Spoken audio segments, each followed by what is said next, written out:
gosh, I'm a little sweaty because I was walking all day, but I got to explore some really cool nature, and I'm so happy you're here to join me today. My name is Miss Elise. So today it's going to be really fun. We're going to learn about how to use maps when you're outside and in nature.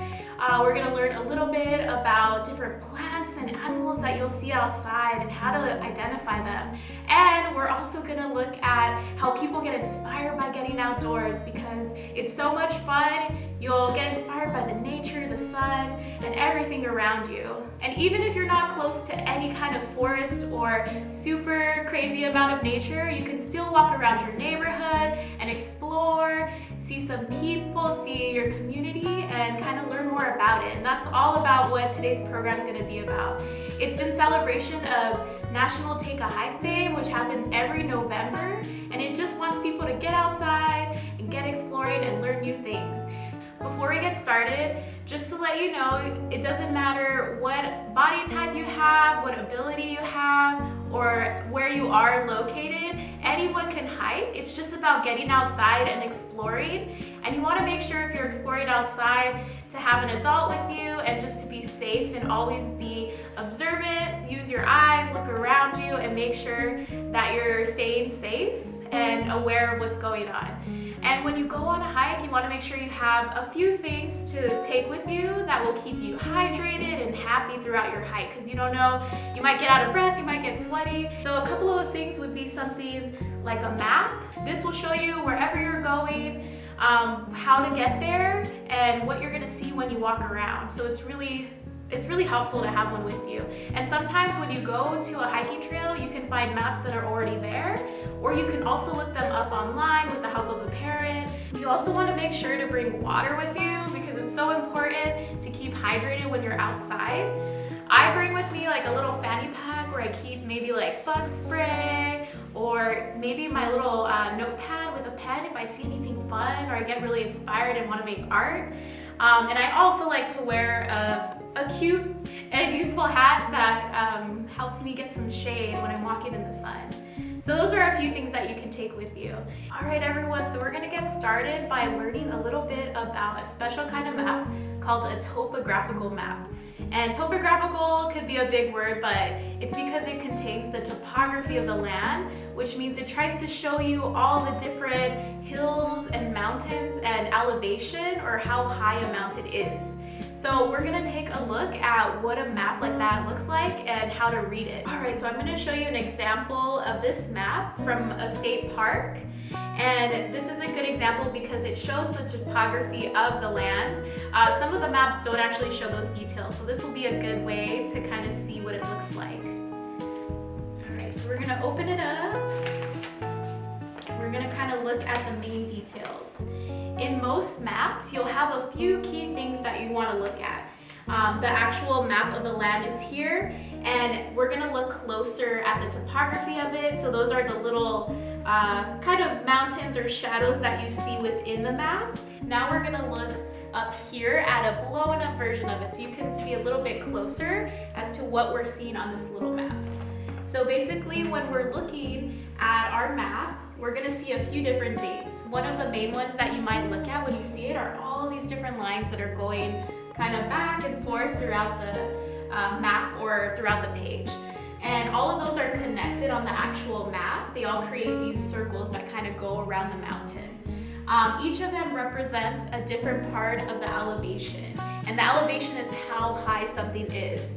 So usually about every fifth line on the map, you're gonna see a number like this, or like this, and those numbers tell you how high the mountain is. So this could be 1,000 feet, this could be 1,500 feet, so it shows you how tall you are or how far up the mountain you are, which means you can tell, is this gonna be a long hike? Am I gonna get sweaty? Because it's gonna take a while to get super far up. Another thing to look at is how close together the lines are, and this shows you how quick the elevation changes. So you're gonna be from a piece of land that might be really flat, and you're gonna go up it really fast, and the elevation will get high really quickly. On the other hand, right, there's lines that are further apart, and And basically those mean that the elevation change is slower. So you'll probably be walking like pretty flat or pretty straight for a while before you get to any changes in elevation. So that's a good way to look at if a hike's gonna be really hard or if it's gonna be really easy. Usually there's a flat part like this, like a full circle at the top of your, or not at the top of your page, but this represents like the top of the mountain. So this is what we call a peak. And usually the peak is flat because that's when you reach the top of it and you're on that flat part at the top. Other things to point out is when you see green, that usually means that there's some kind of land there. And over here we have a little bit of blue, which usually represents water, which is good to know. Like maybe you want to take a hike and you want to go to a lake, or maybe you actually need water if you're doing a pretty long hike. And that would be a good way to check where it is. Down here I put a little brown symbol that kind of looked like a house, and that's one way you can think about the different symbols you'll see on your map. So maybe something like this could represent shelter or camping or something like that. I just want to show you a quick example of what this would look like if it was actually 3D, so if you can see the mountain in front of you. So something like this actually looks like something like this. So this kind of shows, right, the 3D version of what it would look like, but each of the lines of them that you see on the actual topographical map kind of represent a different amount of height of your elevation or of your mountain. And we're also going to look at a few different parts. So down here at the bottom of the map, there's usually something called a legend or a key. And it has these little symbols on it, and they help you find different places or different things that might be important while you're walking through your trail or through your hike. Here are a couple of, or a few actually, common ones that you can see when you're going hiking or camping. There's this little house with a flag that usually represents a ranger station. This little triangle that usually represents something like a tent, so it's for a campground. And then you have something that has a little, what looks like a little table, and that kind of looks like a picnic area. There's this little sort of like roof with a bottom, and that represents shelter. And we have this little person hiking with maybe like a little backpack, and that one is where you would find the trailhead, and the trailhead is the beginning of your trail. So if there's a specific one you want to go on, you would look for that when you're looking around. And down here we have this little blue shape that usually represents water or a lake. So those are different symbols that you can use to find where you're going on the map. And when you're looking at the actual map, you'll kind of see them scattered throughout. So they're not going to be everywhere, they're just going to be in certain places, and that will help you find when you need something. So the last part of the map that we're going to look at is called the scale, which is usually located also at the bottom of your map. So the scale is basically what you're going to use to see how far you're going to go on a map. So if a map had all of the land printed on it, it would be so huge you probably wouldn't be able to carry it with you. So the scale helps to show you how much you're actually walking on a smaller piece of paper. And so for example, this one, which is a pretty common scale, is 1 inch on the map to 24,000 inches of actual land, or 2,000 feet. So depending on your scale here, if you measure 1 inch on the scale, that 1 inch represents 2,000 feet when you're on your map. And what you can do when you're going for your hike is you can take a piece of string with you and use that piece of string to measure this amount, and then take that and put it on the map to see how far you're actually going to go. And that's really helpful to know if you're trying to get to maybe one of your symbols on the map, like how far away is the bathroom, how far away is camping, or how do I get from this part of the mountain to this part of the mountain. It kind of helps you get an idea of how far you're going to go and how long your hike's going to be. All right, everyone, now that we looked at some super cool maps, we're going to look at some poisonous plants. But I'm just kidding, they're not actually poisonous, but they can give you a really bad allergic reaction. So these are some plants you want to look out for when you're going on a hike out more in the forest. These plants are all pretty local to California, so they're pretty familiar and you'll see them a lot when you're going hiking. So I'm gonna go over a little bit about what to look out for when you're actually outside and you see some of these plants. So one of the ones we're gonna look at is the poison sumac. And this is kind of what it looks like. Usually it grows with leaves in sets of about 9 to 13. And this is sort of what it looks like on the stem. The leaves are kind of round like this, and they're kind of pointed at the end. So look out for that. And they usually grow on a vine or even in like a small tree. So they can look pretty familiar, like almost like a tree. So you want to make sure to look out for that. But they tend to grow more in swampy areas, so around water and a lot of like muddy areas. And this is what it would look like if you were to see it in person.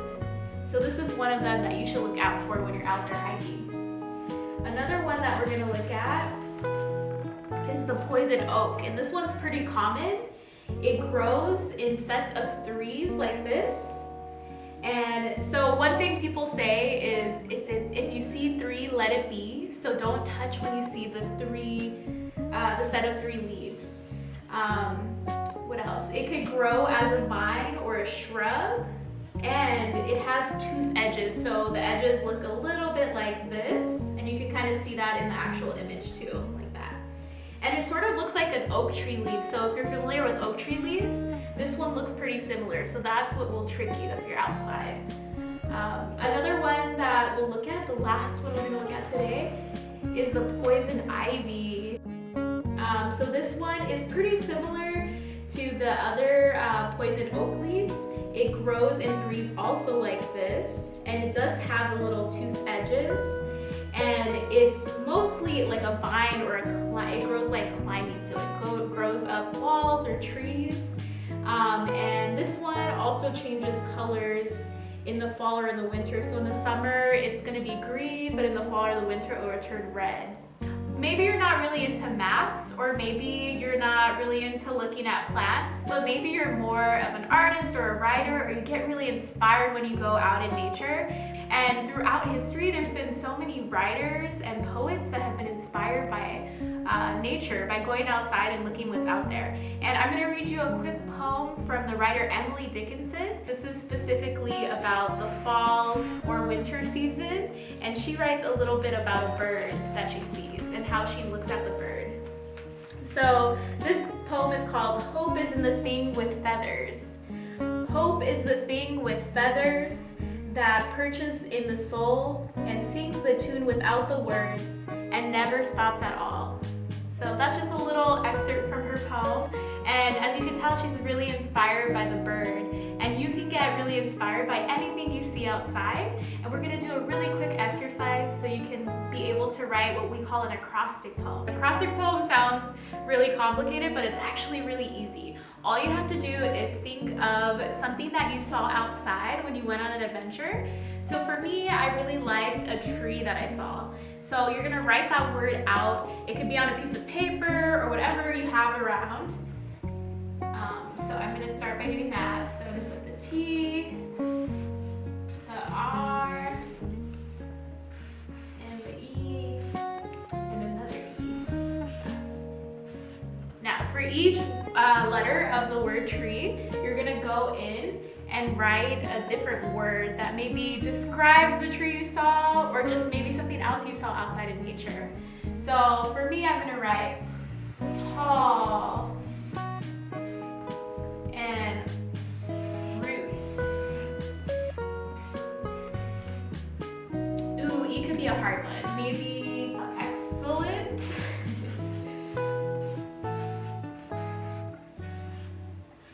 And evolution.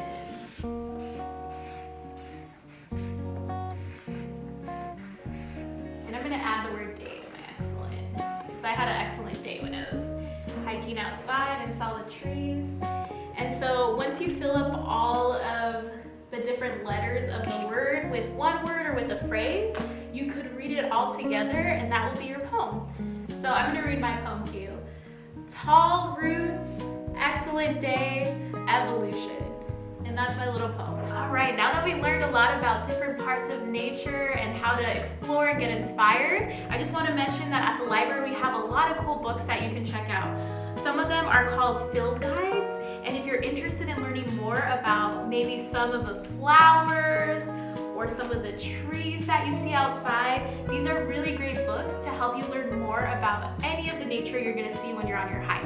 You can also find books that have maps in them, like this. You can find books that tell you about different places that you want to visit. So these are all really cool books that you can use to get inspired and see new places and figure out where you want to go. Other than that, we want to invite you to check out all of the other programs we have here at the Anaheim Public Library. We have more cool virtual programs like this, and you can find all of them online at anaheim.net/continued services. All right, everyone, thanks so much for joining me. I had a blast, but I gotta get back to finish my hike. It's gonna be hot out there, but I'm excited. See you all later. Bye.